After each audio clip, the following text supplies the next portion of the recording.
大家好，我是 Zai。今天我们回到了新加坡祖屋界的天花板 River Peaks IEI。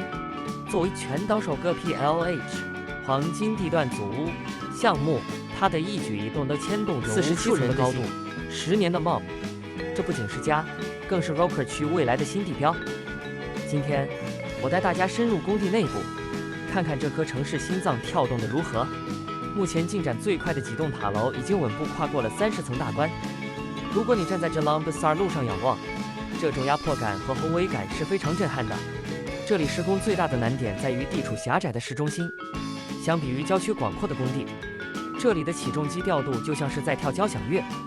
我观察到现场至少有6台大型塔吊同时作业，这种密度的调度成本极高，也反映了承建商 CNQC 对工期的重视。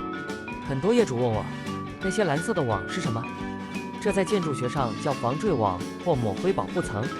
当蓝色网出现时，说明楼下的结构已经基本达标，工人们正在进行 M1 机电工程和内部的防水测试。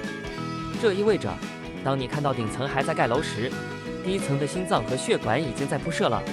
别忘了底部的商业群楼，这里未来会有食阁和商店，甚至直接连接地铁站。目前群楼的框架已经成型，这种下商上住的结构是未来城市生活的高效缩影。为什么要等这么久？ PLH 项目的建筑标准其实更接近于私人公寓，从窗户的间距到外墙的材质， HDB 都在尝试把这里的品质提升到一个新高度。住在这里的业主未来拥有的是整个滨海湾的天际线。虽然有10年 MOP 的限制，但这种稀缺地段的资产，其价值是随时间递增的。我会每个月回访一次，为你守望这个项目的每一个细节。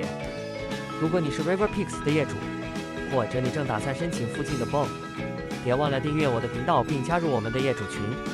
我是 Zai， 带你看懂每一次实地变化。